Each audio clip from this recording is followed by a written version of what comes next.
you rather go to space or scuba dive? Uh, if you giving me the choice, I would go after. I would have to try the scuba dive because I ain't. Marshall in the middle. So I spent some time last night with Sergeant Major Retired Anthony Cook. He's a hero I know. He's from Raeford, North Carolina, and he tells a good story or two. I hope you enjoy. Sergeant Major Anthony Cook, heroes I know. Major Anthony Cook, good to see you. I salute you, Sergeant Major. You too, brother. Oh my gosh! So hey, good to see you. So tell me about what's going on in your world today. I see you catching fish, man. That's what I see. Yeah, most of the time I just spend going to the gym. You know, I don't know because I actually before I retired, I had a bout with cancer, and I was able to get all my treatment done before I retired, and which I'm cancer free. Just required to do checkups every 6 months. Yeah, but yeah, I do spend a lot of time going fishing because, in fact, I'm heading up to Cape Cod next week to go meet my cousins and uncle up there. Me and my brother and a friend of mine here, we're going up there to go fishing. Where are you from originally? Okay, actually, I was born in Newark, New Jersey, but in 1972 we moved from Newark, New Jersey to Raeford, North Carolina, because that's where my father was from. So I just basically tell everybody I'm from North Carolina. I didn't. I thought I knew you were from the South. I was telling somebody that I thought you might have been from South Carolina. So tell me what it was like growing up. What year were you born? I was born in May of '59 in Newark, New Jersey, and stayed up there until I was 12 years old. Which I look back on it now. That city life was just it wasn't for me back then. It was really bad during that time, and I think that's why my father made the decision to move us to the south, to North Carolina. So tell me what it was like growing up. Well, yeah, I guess I had a typical childhood back then where not used to doing all the things we doing now, working with computer, cell phones. We played until the street light came on, and then had to be home. Were you were you good in school? Yeah, well, yeah. Actually, I while I was in school, I actually played football and ran track and got a scholarship at a small college, uh, which is called Mars Hill University, now. So, which is in the western part of North Carolina. That's awesome. That's awesome. What was your favorite Mhm. thing? What was your favorite sport to play? Actually, football. Because I was better at playing football. Better at playing football. What was your position? Actually, when I was in high school, I played defensive end, but when I went to college, I played either left or right corner. But then when I got a little bit bigger, they moved me to inside to play strong safety. I don't want you coming at me full speed on no football field, Sergeant. You, yeah, you ain't got to worry about that. Now, I ain't trying to come at nobody now. Oh my, oh my. So tell me about how you came to join the Army. Well, actually, I graduated from college in 1982. I wanted to be a football coach and a teacher. So I was actually working at a junior high school down there in Wilmington, North Carolina. And then after 6 to 9 months, I look back. I said at the time I was not disciplined to do that job, and the reason why I say that, I just wasn't the type that's just gonna have no kid smart off to me. So my thing is, I wanted to go in the army, like most people, do 3 or 4 years, and then come come back out and possibly go back and do what I was doing because I would had gained that discipline in the army. But it didn't work out that way. So I bet you found out you were good in the Army, because I noticed you were good in the Army, right? Yeah, I actually I had discipline instilled in me. My first duty station was at Fort Bragg in 3-4. I was in Alpha Battery. And then in December of 1987, I got orders to go to Germany. And I didn't want to go to Germany because I had that old 82nd Airborne mentality. So eventually I did go to Germany. And me looking back now, me going to Germany was the best thing for me at that time because this guy I'm getting ready to mention, you know him, but you just don't know him like I did.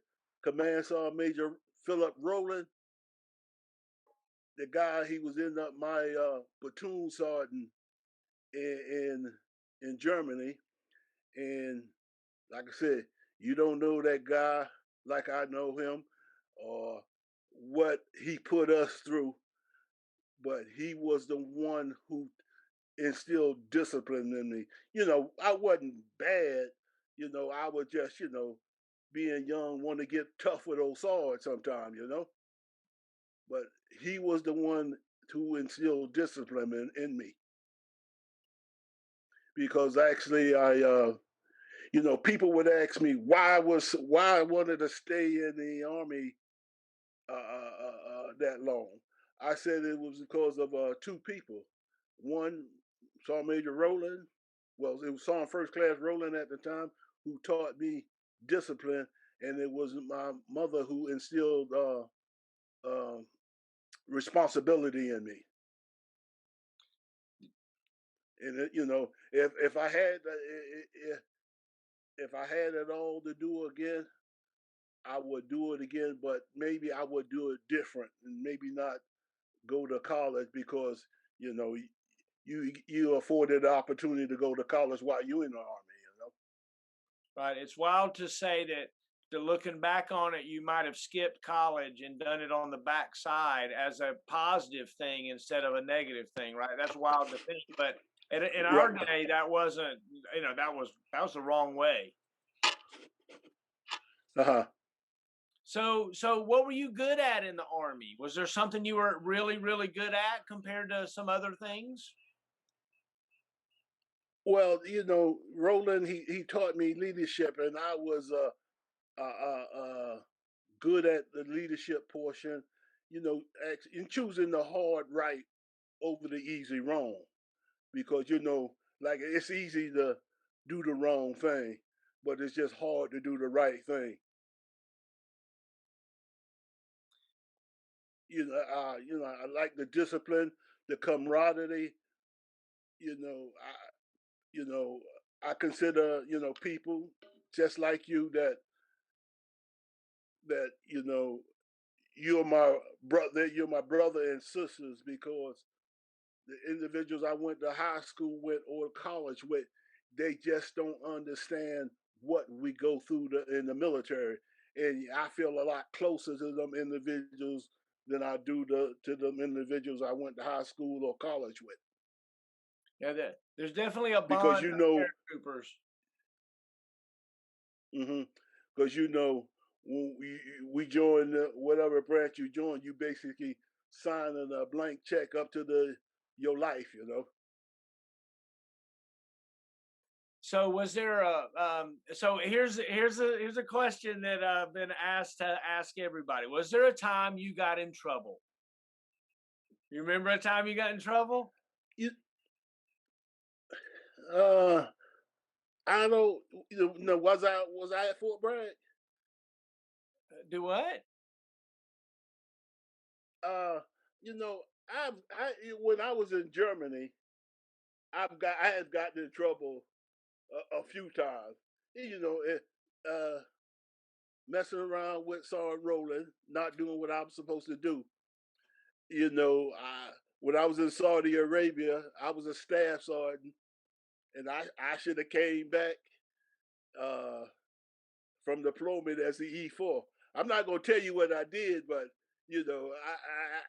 I just used to do some dumb stuff. Right, there you go. There you go. Oh, that's Mm, great. That's mm. great. Oh my gosh. So, you mentioned Sergeant Major Roland, you mentioned your mom.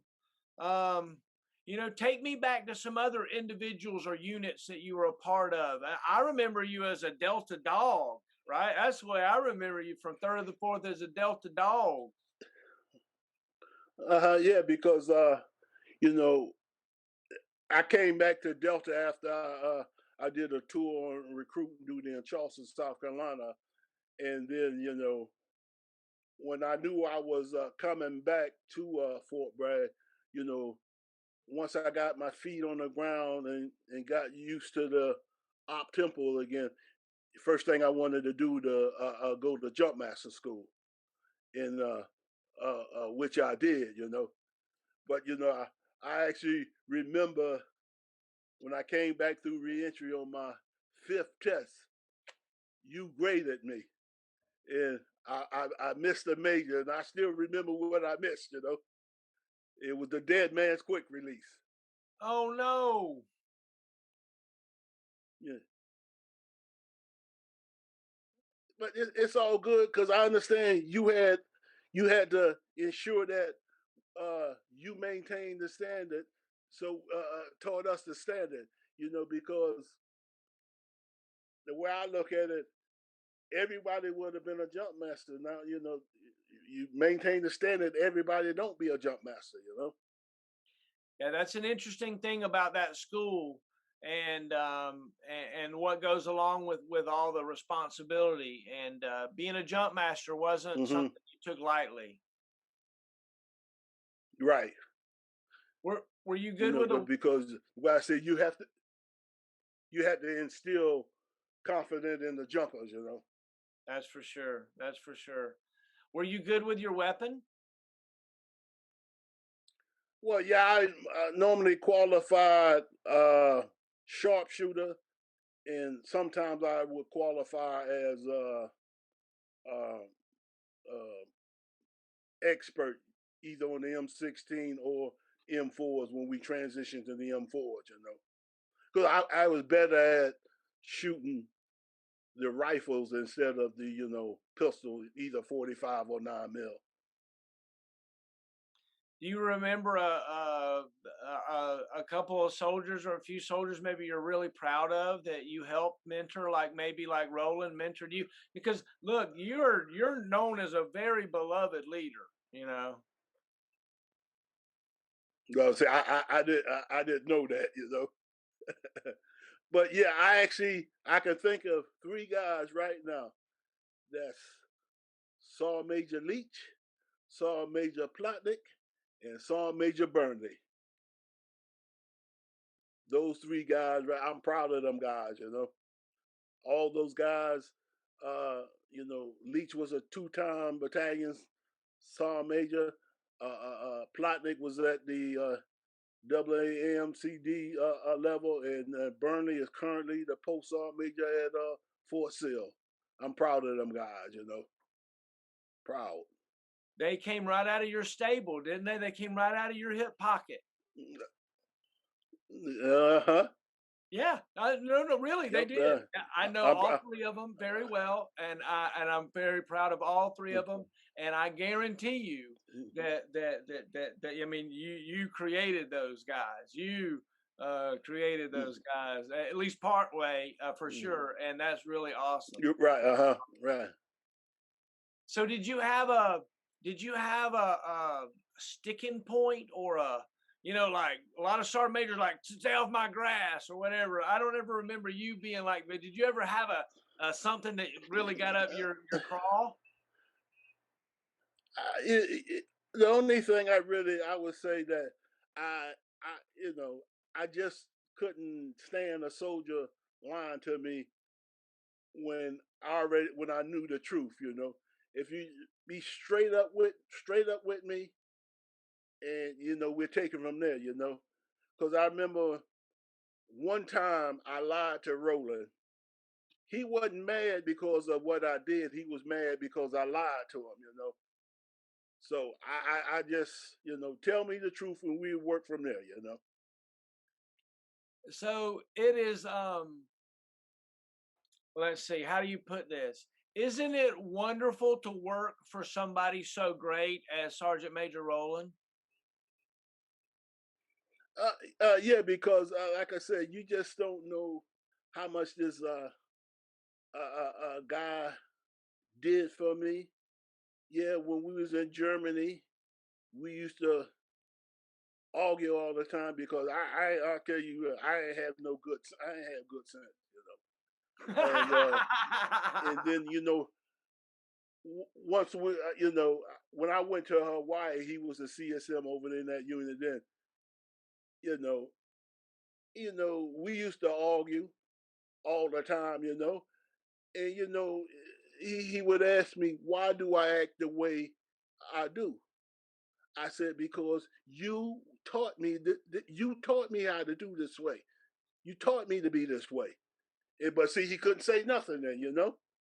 Hey, get out of my office.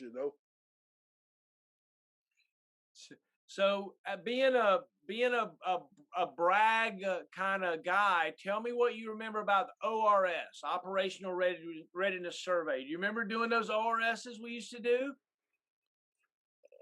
All the time. Hey, you spend a whole lot of time and energy making sure your vehicles was ready in case they had to go on the aircraft. And, and some of them ORs, I made mistakes, but I always learned from my mistakes. Do you remember a commander that you worked for that was influential in some way, or maybe another officer? I probably would say the first commander I had when I got to Alpha Battery, which was Captain Newton at the time. I don't know if you know him, but he was a former enlisted guy, and and basically everybody in the unit, you know, got along with him, liked what he was doing. You know, he helped me out with a few. He helped me out with a few things. So that's the one that comes to my mind right offhand. So tell me a story. Tell me about it. Tell me about a time and a place. Take me back to that foxhole with the pins in it. That are on the ground after you've thrown them all. So here we are. What's going on? Uh, man. Okay, the one story I do have. I came off recruiting duty, and while you're on recruiting duty, they don't care. You got all these lickies and chewies. The only thing they care about is putting you in boots. So I get back to Delta Battery in January. No, I'm sorry, in December '94, and in January of '95, Thaggett, he was my platoon sergeant. Then what he do? Send me straight the JRTC, threw me right into the fight. Uh, and it was a good thing that I had Specialist Dohan with me at the time, because me coming off recruit duty, hey, that guy kept me. Basically, he was the E4 team chief. I was the E6 gunner, which he kept me straight, because I had to learn the game again, But he took care of me out there, though. Hey, Wes Dohan is a stud. I love that guy, and he's doing great, wonderful things in Germany. Him and his family, I believe, right now. I think it's great. Mm-hmm. I think it's great. So, where in Germany he's located at? I'm not sure. I'm really not sure. I think he's Okay. up at that big headquarters that Plotnick used to work at as a CW5. I think now. Oh, okay. 10th Army Air Missile Defense Command. Yeah. In K-Town. So tell me about where you've been stationed at. Tell me about all the places. Give me some thumbs up and some thumbs down. Tell me about that. Okay, well, like I said, my first D station when I came from jump school was at Fort Bragg, thumbs up. And then I went to Germany, double thumbs up, Then I left Germany, came on recruiting duty in Charleston, South Carolina. I like Charleston, but I did what I had to do to survive on recruit duty, Did what I had to do, no trouble, and I got out of there unscathed. Then I came back to Fort Bragg. Then I left Fort Bragg, going to Vicenza, Italy, which was another good duty station. Left there, came back to Fort Bragg, and was HHB First Sergeant. Left Fort Bragg, going to the Sergeant Major's Academy. Left Academy, went to Hawaii, stayed almost 4 years, and then when I left Hawaii, come back to Bragg at 108th, and just did my time until I retired. While I was in 108th, I worked in the Brigade S2, the Brigade S3, and then I sat as in for the Brigade CSM when they was deployed. Well, I tell you what, thanks for your service. It's amazing. Sometimes we're going through things that are tough, and they say there's no atheist in a foxhole. Is there a particular tradition of faith or prayer or anything that kept you through some of the hard times? Yeah, I just I listened to my mom for inspiration, because she was a praying woman, and and she would tell me what I needed to hear at time. Because wherever I was at in the world, I always called her on a Sunday morning before she went to church. Always, I don't care where I was at in the world. I always called her on Sunday morning. That's a great tradition to know about. That's very cool. Thanks for sharing that. Tell me who's going to watch this video and be interested in the things that you say? Who's your family's friend and loved ones that you think is going to be interested in seeing your history and things? I'm pretty sure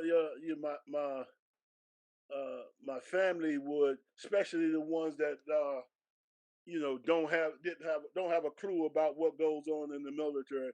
And I'm pretty sure it's a whole lot of people that I actually serve with will look at the video, because I done watched some of the other videos you done put on people I know, and get their perspective of what they did throughout their military career. Did you Did you ever have a time where you were physically scared or worried for your life or limb, or did you ever get hurt in any kind of way on a jump or anything?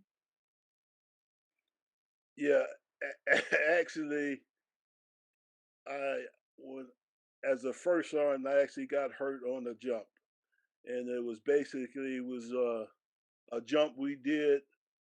We was gonna do a jump on Sicily, then with the division sergeant major, and run back from Sicily drop zone and back to division headquarters. But it, I was over 40 years old. I had over 100 jumps.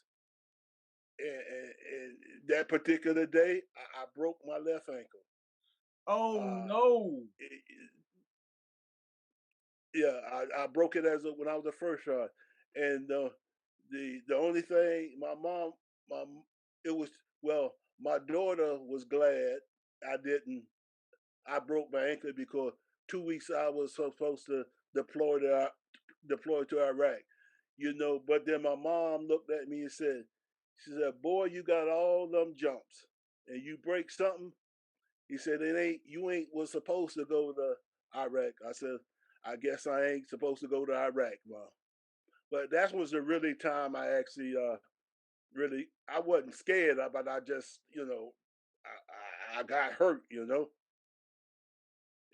I at first when I couldn't deploy with my soldiers, I felt like I let my commander down. But we had long talks while doing out the deployment, and he didn't see it that way. Well, good. He didn't see it that way. You know, because actually Sonny Thompson was my commander at that time. So tell me, tell me the craziest thing you ever seen when you was in the army. Did you ever seen, like, I seen guys thrown out of the wall, out of the building in a wall locker one time. We used to throw water balloons at the Repel with this big water balloon Uh, shooter thing. Yeah. What did you see happen around there? uh, well, I can tell you what I saw while I was stationed in Italy, pulling brigade staff duty one night. So I go out to check there, and them soldiers, couple of soldiers, they was all tanked up, and they was down there eating grass. They was so drunk they was eating grass. Like the cows, huh? Yep, like the cows. Oh my gosh, like them Alabama cheerleaders. Yeah, maybe, but yeah, I done seen a lot of crazy things, but that thought just popped in my head when you asked me that. I love it. I love it. So, would you rather go to space or scuba dive? Uh, if you giving me the choice, I will go after. I would have to try the scuba dive because I ain't trying to mess up with space. That's too far up there for me. So tell me about jumping out of airplanes. Obviously you went through jump master school. You did great. Are you a fan of jumping? Like, jumping was cool for me, but it. Well, I jumping, was fun. Because you get to the point where you meet all your requirements to get your senior or master wing, then you just jumping because either actually out there jumping with your soldiers. Because I ended up with 122 jumps, uh, which I enjoyed it. Like I said, me going to jump master school, at least it made me a better jumper also. So, did you ever find that you had to point your weapon and pull the trigger and fire it at somebody or something or any time like that? No, not one time. Not one time. Do you think somebody ever shot at you? No, because actually, The only time I actually deployed to combat was Desert Shield, Desert Storm. You know, where we were located, you know, we didn't see that much, or none of us had to fire our weapon, and none of us ever took fire. What was your MOS? Were you a Sierra or a Romeo? I forget. No, I was a Sierra. Ah, Sierra. okay. Mm. All right, cool, cool. Do you think you can still do the 13 critical checks and fire the Stinger? Uh, if I got the book sitting there right there, read the book, you know. But I used to I used to could remember the 5 points of performance, you know. Yeah, because you know, actually, because like if I was going primary, I was always the one who did pre-jump, and at one point, I actually just knew pre-jump like the back of my hand because I done seen so many people in different units. They up on the stand and they just some of them just jacked up, you know. So my because if you know what you're talking about, you're going to instill confidence in the jumpers. Did you have a favorite pair of jump boots? No, I used to wear the black jungle boots all the time. That's what I used to jump in, my black jungle boots. You know, Yeah, yeah. Do you have I any just actually had superstitions? a pair. I just had a pair that I would always jump in. You know, Do you have any superstitions? no, I don't. I wouldn't say superstitious, but I always carried a picture of my daughter in the top of my kelvar. Mm, Oh, that's mm, great. That's great. What's your mm. daughter's name? Alicia. Oh, wow. That's awesome. That is awesome. That is awesome. That is awesome. Do you remember what was your favorite assigned weapon? You ever have something exotic? No, only M4s. You know, that's Yeah. All right. Cool. because uh, you know because I know there's no trouble with me qualifying with an M4. You know, so So, what story you want to tell we haven't talked about tonight? You got anything? uh, off the top of my head, uh, no, you know, maybe you know, I could tell you, say, well, I know when Plotnick was in Jumpmaster school and he was asking me about PWAG, what should he expect? What I told him to do, I said, look here, man, go up 95, drive about 90 miles an hour, stick your head out the window, you'll be okay. That's about right, ain't it? uh, Uh, he'll be all right. And he was okay, you know. Oh, that's great. That's great. That's good advice. That's good advice. So if you had to do it all over again and go back to one duty station, where are you going to go back and go spend another year? Uh, I probably would say Germany. Go back to Germany because, like I said, you know, that's where I met Roland. But he wasn't the only one that, you know, I had some other fellas that was in the Chaparral platoon. One guy named Jim Lanham. He's actually been retired and living up in Ohio right now. You know, he used to give me guidance all the time because he used to see me out there flapping in the wind sometime, you know. And, you know, and within Germany, you know, I did a lot of traveling while I was in Germany. Got a place, allowed to go see a whole lot of places, you know.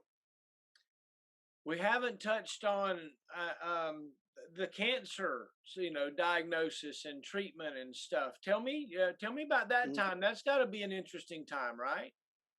Yeah, actually, I was preparing to do my retirement stuff because because I was getting ready to retire and I needed to apply for some uh, life insurance. So I did what I needed to do, blood test, and they sent me something back saying my PSA was high. It was like almost 17. So, I contacted the doctor and they set me up an appointment with urology at Fort Bragg. Um, you know, did a few appointments with the doctor and then they did I don't know what you call it, a biopsy. And on the 31st of December of 2014, that's when the doctor called me and said that I had prostate cancer. Oh wow. Now, he said that I think it was the left. He said I think I couldn't remember what one side had prostate. I mean, one side was cancerous, and the other side was good to go. So actually, they eventually I got set up and actually they did me like 39 treatments of radiation, which shrunk the cancer. Uh, and by the time I retired, I was good to go, cancer free, and then I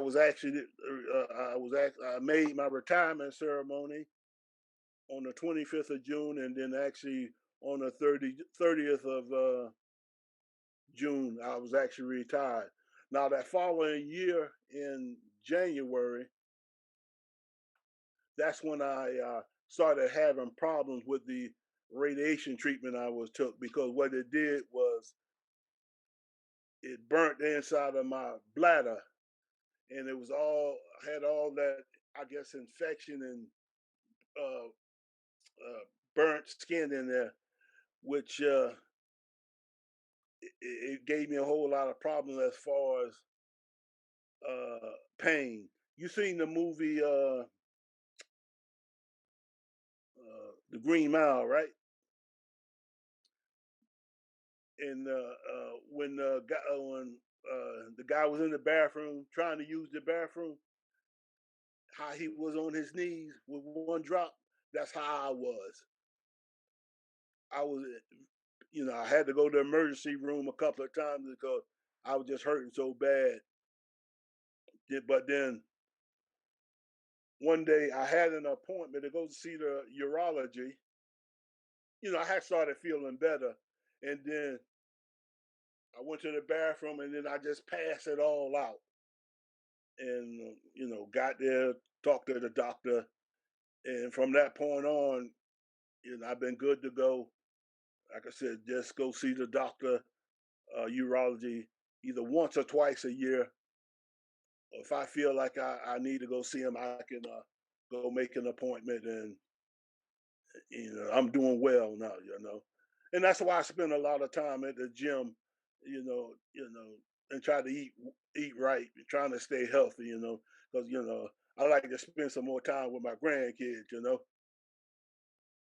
So that's what we're doing this for, is your grandkids. Give me a shout out to your grandkids. Tell me their names. My older granddaughter is Annie. She'll be 10 in October. The middle one, Silka, she just turned 8. And my grandson Eric, my man, he'll be 6 in June. So, and with his birth, I would never forget his birthday because his birthday is on the same day I had my retirement ceremony.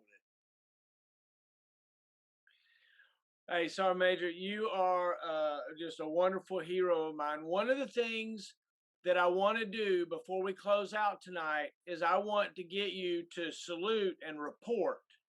You know, like Sergeant Major, Anthony Cook reports, and where you're from. So I guess from Raeford, North Carolina.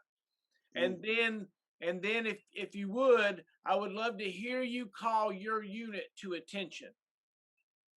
And then I would like for you to sign out, Sergeant Major Cook signing out or whatever. I would, if you could stand up or get in frame good, you can do it seated down if you want to. That'd be fine too. But yeah, just go ahead and just do it. So you want me to report where I'm from? Yeah, then, like it. So here's what if I was doing it, I would say, First Sergeant Andrew Marshall, hailing from Dothan, Alabama, reports. Something like that. Or and then the next is just call your battalion, your battery, your company, your platoon, whatever you want to attention, and then also sign out. Got it. All right. All right. Sergeant Major Anthony L. Cook from Raeford, North Carolina. Battery, attend, dismiss.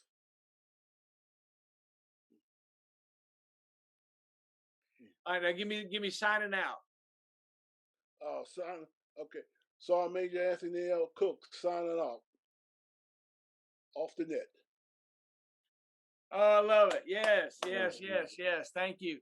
So what I'm going to do is I'm going to take our interview and I'm going to put it on a thumb drive, and we're going to put it in a box with this big old coin we got, and we're going to stamp it with a number, and then we're going to send it to you, and you put it on your mantle, and you'll have your story for your grandkids from your service, I appreciate that. I appreciate that. Yeah.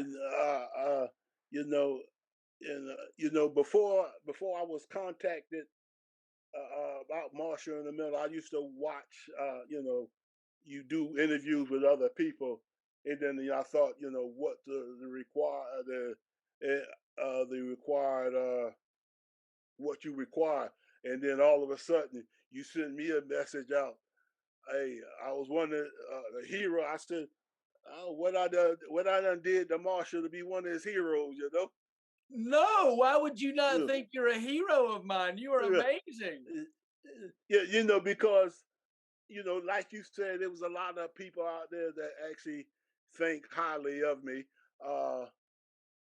Because in fact, I hear from former soldiers from time to time, and they tell me, hey, they appreciate what I've done for them.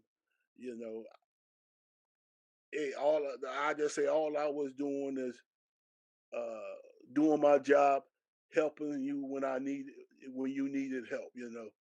That's because that's what I'm supposed to do. Yeah, the mission comes first, and the welfare of your soldiers. Amen to that. I watched you. I was proud of you. I thought you did a great thing, and you're definitely always been one of my heroes. You got that winning smile. I appreciate it. Yeah. Big Burnley. Yeah, I love it. So Sergeant Major, thanks so much. We'll go ahead and close this off and sign it out, and probably over the next week I'll debut it. I'll do a premiere. I'll give you a few days notice so that you can let your friends and family know it's going to be showing up on the YouTube channel. Okay I appreciate it, brother. All right, love you, Sergeant Major. You too. You take care, brother. All right, bye. All right then.